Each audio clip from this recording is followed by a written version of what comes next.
protože vždycky taková událost, tak jak je půlnoční Vánoce, Boží hod, vánoční, velikonoční, tak to je mimořádná událost. A já vždycky zapasím s tím, abych to vám nepokázal. Víte, to je tak, jak vemte si, vaříte polívku, anebo maso a připálíte to. Víte? A tak si na tom dáváte záležet, že v finále to nedopadne. A to je přesně ten takový pocit, takový trošku strach. Říkám, to je taková, já nevím, taková nejdůležitější chvíle, která by měla být chvíli radosti, je to vznešená chvíle. A říkám si, aby ty moje slova trošku aspoň s tím korespondovaly. Že to cítíš to podobně, Vojto?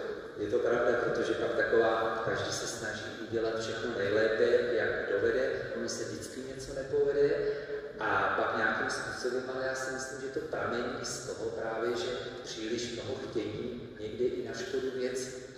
A já si nejsem úplně jistý, jestli i tak ty ženský trošku to tam jako tak chtěli všechno, že jo, rozhlásit. A taky jim to nevyšlo úplně. Ale jo, no, taky dostalo se to až k nám. Takže docela práce úspěšná. Ale co tak ženský? Já bych jim dnes, a omlouvám se, nevěnoval tolik pozornosti, ale já bych věnoval víc pozornosti možná tomu prázdnému hrobu.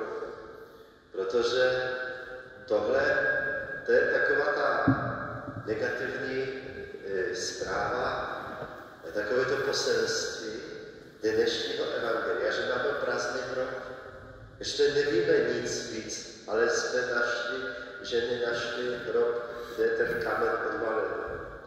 Jsme na takové půli trošku cesty, jestli to můžu říct, dnes ještě pořád, jakoby tak v tuto chvíli. Takže prázdný hrob. A já si myslím, já bych u té symboliky toho prázdného hrobu trošku zůstal, protože nám se stává, někdy se nám stává, že jsme trošku jak ten prázdný hrob. Víte, a občas ještě s tím potkáváme, v novinách čteme, že někdo někomu něco vytuneloval. Dnešní doba možná trošku jiná. Ty metody se změnily, ale byly takové 90. letech, začátkem těch let toho milénia nového, byly takové ty tuneláři, to byl pojem tuneláře. Ale i dnes se stane, že vám někdo může kvůli naší opatrnosti se říká vybílit byt, vykrást byt, vytunelovat bankovní účet. To vždycky zabolí, kdyby se něco takového stalo, když nejsme pojištěni, tak to docela zabolí. Ale to není pořád tragédie.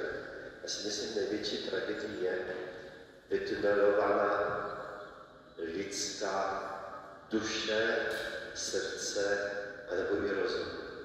Takže když nám někdo, protože se to může stát, že nám někdo může i srdce vytunelovat. A to si myslím, že je nejhorší, když člověk přijde o víru, když přijde o naději, když přijde o radost, když přijde o svobodu, nebo já nevím, ještě můžeme v tom vypočtu určitě bychom mohli pokračovat, co bys tam ještě k tomu přidal z toho, co jsem řekl, o co můžeme všechno přijít. No, můžeme přijít i o legraci. Já schválně jsem to takhle jako trošku chtěl vyšponovat, protože já si myslím, že humor je něco, co nás právě i v té víře pohání přeci dopředu. Ten humor nám pomáhá také nahlédnout na ten prázdný hrob, aby jsme z něho taky trošku utekli. A jak ti to napadlo mluvit o humoru? Protože já si myslím, že Velikonoce jsou o té vnitřní radosti, která se musí projevit navenek. A když ji mám uvnitř, tak pak samozřejmě můžu strašit vtipem, humor mě dává nadhled. Dává mě nadhled nad prázdným hrobem. No a víš, já ti něco řeknu. Ty jsi prorok, protože ty čteš moje myšlenky. Ty možná víš, kam směřují trošku, protože k tomu konkrétně směřují, tak možná okrajově. Protože já jsem tady dnes nebyl, byl jsem v Praze a ve sdíleném kalendáři, do kterého vidím vidí Hanka a vidí Vojta a já jsem moc rád, a ještě Renátka, ta moje manažerka, já jsem moc rád, že nikdo z vás třech se mi nezeptal, co tam mám. Až dnes večer Vojta se mi zeptal, ale co, cesta, dobrý, v pořádku. A já se vám musím vyspovídat.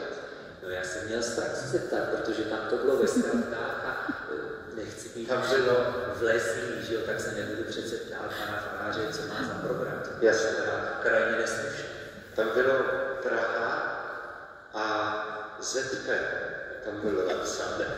Mohla být nějaká Zdeňka, Zuzana, Bůh ví kdo. A víte, co ta zkrátka znamenala? Teď už to řeknu. Zázraky přírody. A já říkám si, já jsem to chtěl utajit, já jsem to nikomu nechtěl říct a neřekl bych to možná dnes, že jsem byl natáčet. Když tady měli jsme ten Boží hrob, bylo tady rozjímání Božího hrobu a farář jede kam, jede do Prahy natáčet zázraky přírody. A to je ten humor, takový pokoušel jsem se opak.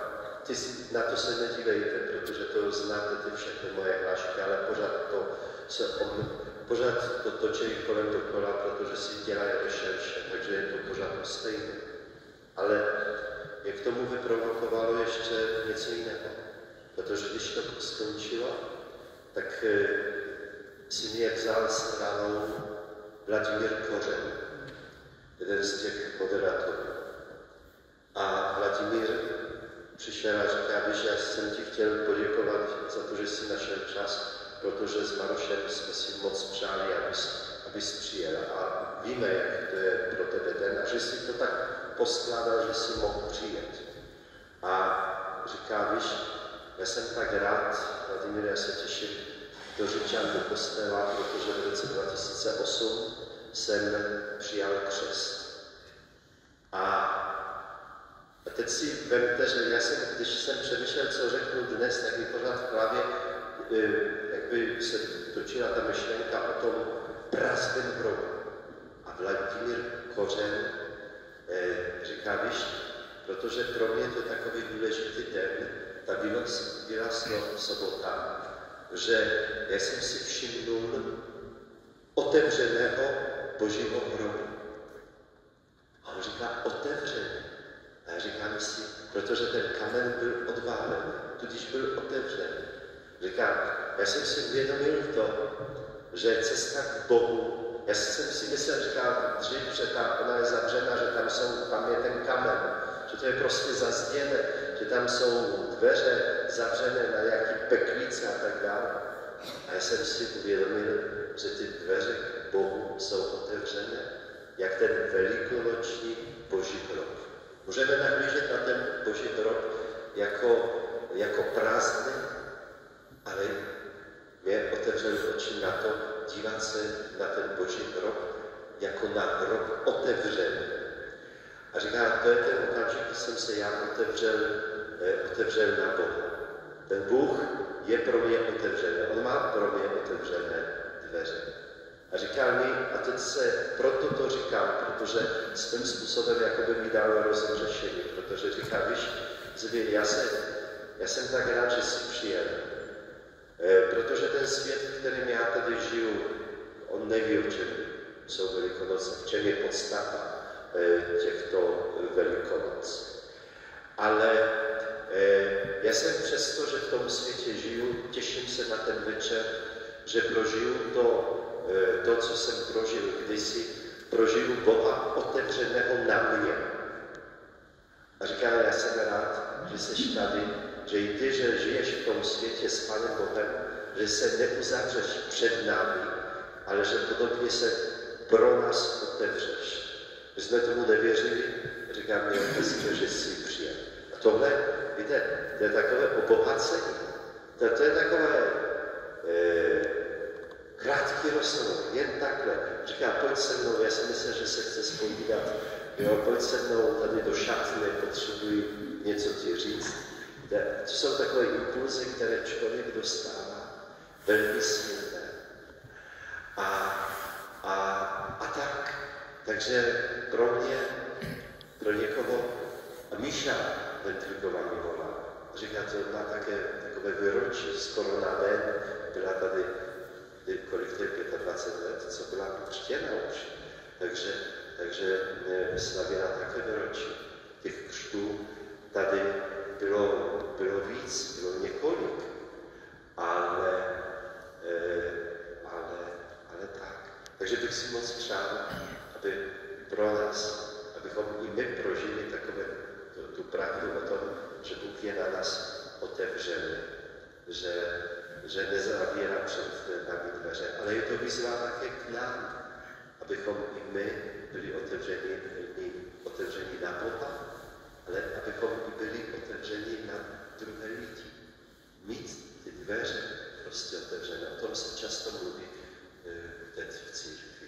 Já mám totiž takový dojem, že v kontextu toho, co tady zaznělo, tak já mám někdy dojem, že Pán z těch našich srdcí ty balvany odvalí, ale my šup a dáme ho zpátky. Že já si myslím, že problém s tím balvanem je trošičku v nás, že si nedokážeme ten náš hrob prostě otevřít. Bůh ho otevírá, ale když my to držíme křečovitě a nepustíme, tak samozřejmě to Bůh nedokáže. Nepůjde přes vůli nás, lidí, přes naši svobodnou vůli.